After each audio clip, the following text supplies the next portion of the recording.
बिस्मिल्लाहिर्रहमानिर्रहीम और अस्सलाम वालेकुम। 3 दिसंबर और पाकिस्तान में मंगल की रात। आज अभी तक की अहम खबरें हैं और मेरा तज्जिया। आज काफ़ी सारी अहम खबरें हैं। एक तो इमरान खान साहब को आज पहली बार अडयाला जेल में तफसीली ब्रीफिंग मिली है कि 26 नवंबर को कत्लेआम किस लेवल पर हुआ और कैसे हुआ। उसके बाद उन्होंने पार्टी के लोगों के बारे में, पार्टी के बारे में, ओवरऑल स्ट्रेटजी के बारे में बहुत ही अहम और वाज़ेह अहकाम दिए हैं। वो बहुत ही इंपॉर्टेंट हैं कि वो आपको पता हो, वो आपके सामने रखेंगे। फिर साउथ कोरिया के अंदर मार्शल लॉ लगा दिया गया। फॉर्मूला हमारे चौधरी निजामुद्दीन वाला था, उस पर बात करनी है हमने। लोग लेकिन आगे से खड़े हो गए, कामयाबी हुई नहीं हुई ये आपको बताएंगे। उसके बाद जनरल रानी कौन थी, कितनी ताकतवर थी, क्या वो आज भी जिंदा है और क्यों लग रहा है लोगों को कि वो आज भी जिंदा है। फिर पाकिस्तान का एक बदनामे ज़माना स्कैंडल, जाली अकाउंट्स, मनी लॉन्ड्रिंग और उससे जुड़ा हुआ एक मुबैना नाम, और वो है lieutenant general retired Mohammad Aamir. जी हाँ, जनरल साहब को एक बहुत बड़े ओहदे पर तैनाती दी गई है। इन तमाम खबरों पर और भी कुछ खबरें हैं, उन पर हमने बात करनी है। पहले आपको साउथ कोरिया लेके चलते हैं, क्योंकि वहां पर भी हमारे चौधरी निजामुद्दीन साहब का फॉर्मूला किसी ने चोरी कर लिया। किया किसने? वहां के सदर यून ने।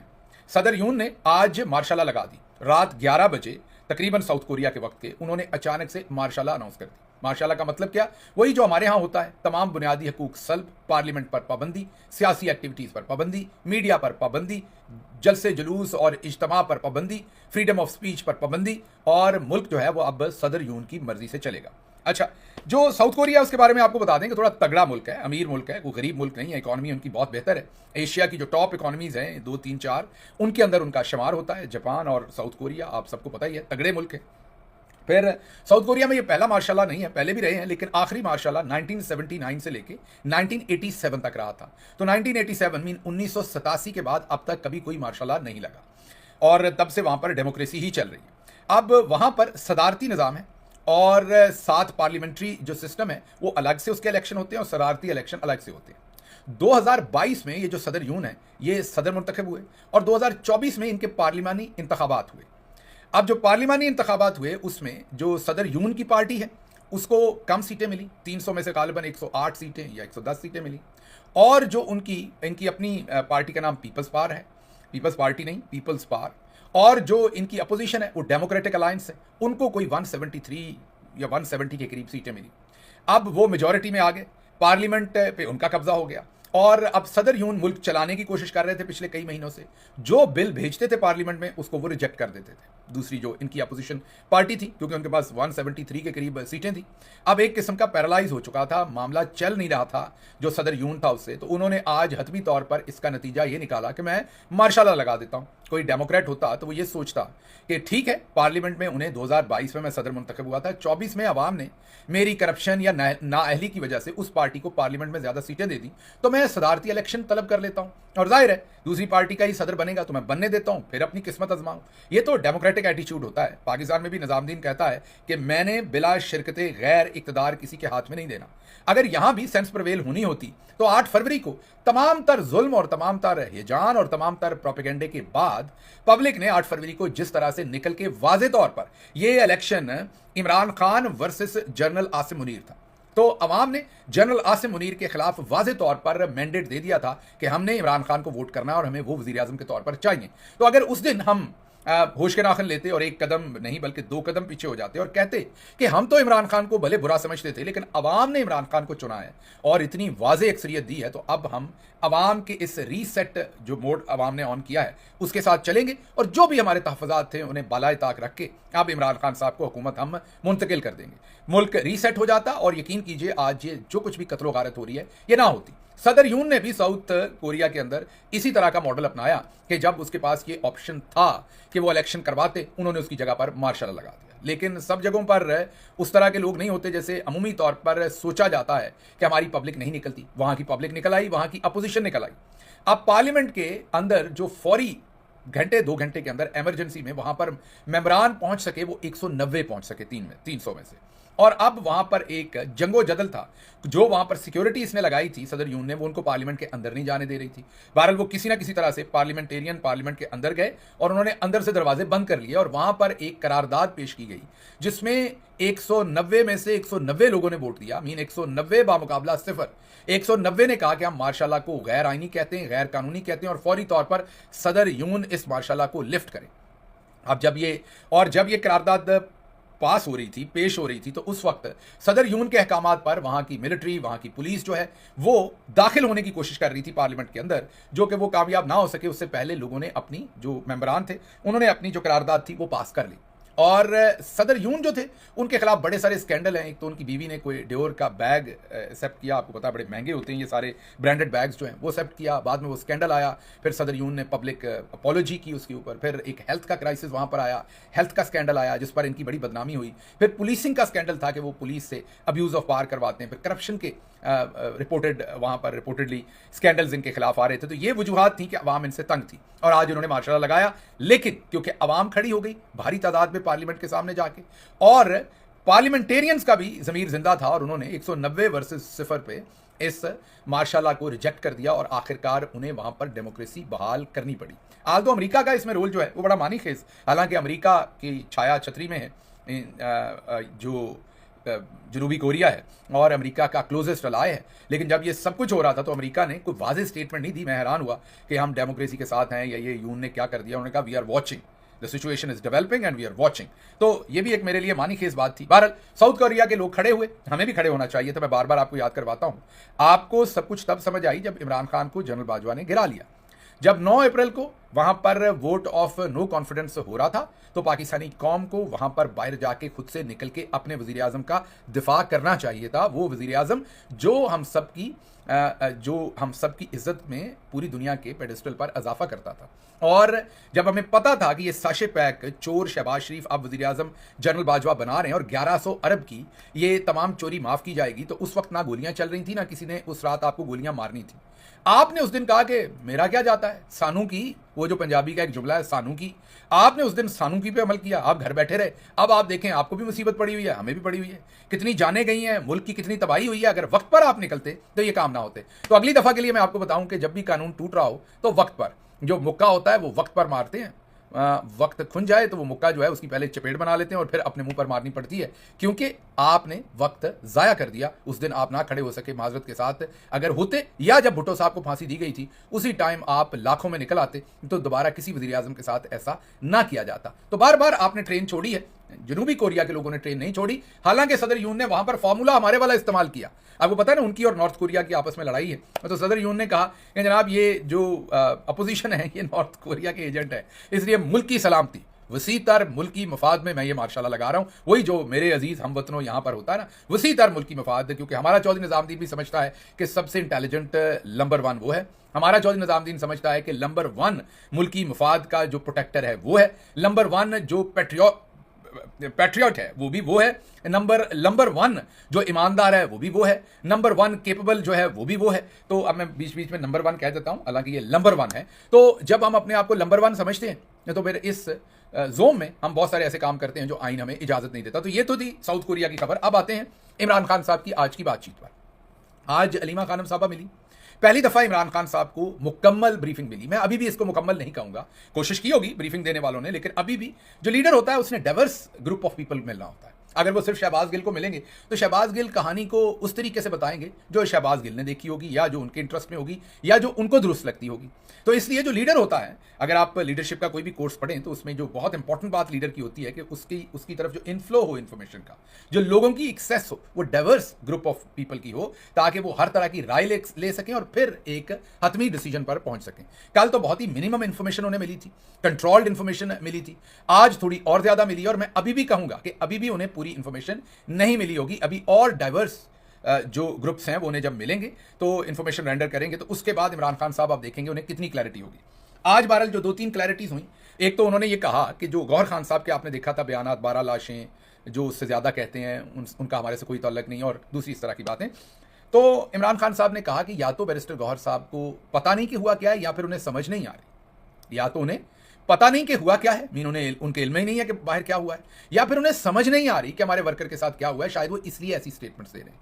उन्होंने वाजे किया कि ये जो लाशें गिरी हैं इसकी माफ़ी नहीं दी जाएगी, अक़वाम मुत्तहिदा में ये केस लेके जाएंगे, तमाम सबूत इकट्ठे करेंगे, अपनी लाशें लेने के लिए हर मुमकिन कोशिश करेंगे। और उन्होंने कहा कि ये याया खान पार्ट 2 हो गया मुल्क के अंदर, दोबारा से याया खान जो है वो मुल्क के अंदर नाफिज हो गया है। हम इसको किसी सूरत बर्दाश्त नहीं करेंगे और अवाम बिल्कुल रिएक्ट करेगी और अवाम अपना जो आइनी हक है उसे इस्तेमाल करेगी। और मैं इस सब को किसी सूरत बर्दाश्त नहीं करूंगा। मैं वर्कर्स के साथ खड़ा हूं, उनके खानदानों के साथ खड़ा हूं और किसी को वर्कर्स को अंडरमाइन नहीं करने दूंगा। पार्टी लीडरशिप को भी वाज़ेह पैगाम चला गया, जो बयानिए को ऊपर नीचे कर रहे थे उनको भी वाज़ेह पैगाम चला गया। और साथ साथ उन्होंने आज ये भी वाज़ेह कहा जो मैं आपको पिछले 10 दिन से कह रहा था और बहुत सारे मुझे लोग कहते थे ये बुशरा बीबी के एजेंट बन गए। याद कीजिए, आप मेरे से वीलॉग्स बहुत देर से सुन रहे थे। मैं आपको कोशिश करता हूं कि सनसनी ना बेचूं, उतना ही तज्जिया करूं जितना मेरी समझ में आता है। मेरी समझ में यही आता था कि जब जहां पर हम नाकाम हुए सारे, बुशरा बीबी ने आके अपना जो उनका एक पर्सनलाइज किस्म का रिलेशनशिप है उसके तनाजर में इमोशनल, जज्बाती, जो भी आपने कहना है, उस तरीके से चीज़ें डील की, लेकिन कमिटमेंट बहुत स्ट्रांग थी।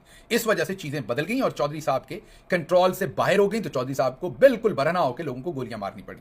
आज इमरान खान ने वाज़ेह तौर पर कहा कि मैं तारीफ करता हूं, बुशरा बीबी दिलेर हैं और उन्होंने दिलेरी के साथ ये सब कुछ फेस किया और वो वहां वर्कर को लेकर पहुंची। दूसरी बात जो इमरान खान साहब ने आज वाज़ेह तौर पर कही कि संगजानी नहीं जाना था। जी आप दुरुस्त सुन रहे हैं, संगजानी नहीं जाना था, डी चौक ही जाना था जहां पर बुशरा बीबी गई, वो दुरुस्त गई और मैंने। और तीसरी बात जो लोग कह रहे थे कि वो क्यों आ गई एहतजाज में, हमें तो पता ही नहीं था, उनको नहीं आना चाहिए था, उन्हें इससे अलग रहना चाहिए था। आप इसके ऊपर पार्टी के बहुत सारे हमारे कुलीग्स की बातें सुन चुके हैं, आप लीक्स भी सुन चुके हैं, शेर अफजल मरवत साहब का आप एक वीडियो बयान भी सुन चुके हैं, अली मोहम्मद खान साहब का भी सुन चुके हैं और दोस्तों का भी। आज इमरान खान ने वाज़ेह तौर पर कहा कि बुशरा बीबी मेरे कहने पर उस मार्च में गई थी। समझ रहे ना आप कि वो अपनी मर्जी से नहीं गई थी। ये जो बहुत सारे लोग कह रहे हैं कि वो पता नहीं किधर से आ गई, उनको तो आना ही नहीं चाहिए था, उन्हें तो इससे बाहर रहना चाहिए था। आज इमरान खान ने कहा कि उनका सियासत से कोई लेना देना नहीं है, लेकिन वो उस एहतजाज में मेरी मर्जी से गई थी। और मैं भी ये समझता हूं कि उनका सियासत से कोई लेना देना नहीं, ना कभी होना चाहिए, लेकिन एहतजाज में उनको भी और उनकी बहनों को भी खान साहब की जरूर होना चाहिए, उसके बगैर ये काम तोड़ नहीं चढ़ना। तो एक तो आज इमरान खान साहब ने ये वाजे कर दिया और जो कंफ्यूजन जानबूझकर फैलाई जा रही थी उस पर से आज उन्होंने मुकम्मल तौर पर बर्तन रख के उसको ढांप दिया कि ये लोगों को बेवकूफ मत बनाइए। अब आगे चलते हैं, अगली खबर आपको देनी है आज, क्योंकि इमरान खान साहब ने कहा कि याया खान पार्ट 2 है, तो याया खान से याद आया कि जब याया खान की बात होगी हिस्ट्री में या जमाने में, कभी भी याया की मीन मजनू की बात होती है तो साथ लैला की बात होती है, रांझे की बात होती है तो साथ हीर की बात होती है, तो जब याया खान साहब की बात होती है तो साथ जनरल रानी की बात होती है। अब जनरल रानी कौन थी? उनका नाम जो था वो अकलीम अख्तर था और उनको लोग जनरल रानी कहते थे। अब आप सोचेंगे क्या वो मिलिट्री में जनरल थी? नहीं, वो जो मिलिट्री डिक्टेटर थे, आर्मी चीफ थे, उनकी वो बहुत ही करीबी दोस्त थी, बहुत ही करीबी, दो कलब एक जान की कशमकश वाली दोस्ती थी, तो बहुत करीबी दोस्ती थी, इस वजह से उनको लोग जनरल ही कहते थे। आपको पता है ना कि जो भी बंदा हो उसकी बेगम या उसके करीबी दोस्त या लोग जो हैं वो उससे भी ज़्यादा तगड़े होते हैं। तो जनरल साहब थे, तो जनरल साहब की वो बहुत करीबी थी, तो इसलिए उनको जनरल रानी का खिताब दिया गया था। नाम उनका अकलीम अख्तर था। अब जनरल रानी साहबा जो है वो ये 1931 में पैदा हुई थी, तो आप खुद ही देख लीजिए कि उस ज़माने में इनकी उम्र क्या होगी। और वफ़ात इनकी 2002 में हुई है। और इनको आप जानते हैं, इनकी बेटी एक तो अरूसा आलम साहबा हैं, जिनके बारे में मुबैना तौर पर कहा जाता है कि जो पंजाब के साबिक चीफ मिनिस्टर हैं अमरिंदर सिंह, मैं जो इंडियन पंजाब है उसकी बात कर रहा हूँ, अमरिंदर सिंह से मुबैना तौर पर कहा जाता है कि अरूसा आलम साहबा ने शादी कर ली हुई है। लेकिन शायद मीडिया ये तजिया करता है कि वो शादी इसलिए नहीं बताते कि हिंदुस्तान के कानून के मुताबिक वहाँ पर जो सिख हैं या हिंदू हैं वो दो शादियाँ नहीं कर सकते, वो पहले से शादीशुदा हैं, इसलिए शायद उनकी ये शादी डिक्लेयर्ड नहीं है। इनके बेटे को भी आप जानते हैं, अरूसा आलम, मतलब कि जनरल रानी के जो नवासे हैं उनको भी आप जानते हैं। एक का नाम फ़ख्र आलम साहब है और दूसरे अदनान समी हैं। तो ये जो अरूसा आलम साहबा हैं ये फ़ख्र आलम साहब की वालदा माजदा है, जिनके बारे में और अमरिंदर सिंह साहब के बारे में मैंने आपको बताया। तो बहरहाल अब वापस चलते हैं कि जनरल रानी साहबा अकलीम अख्तर साहबा इतनी पावरफुल थी कि उनके पास कोई ओहदा नहीं था, लेकिन उनको तमाम फर्स्ट लेडी वाला प्रोटोकॉल पाकिस्तान में उस वक्त मिलता था।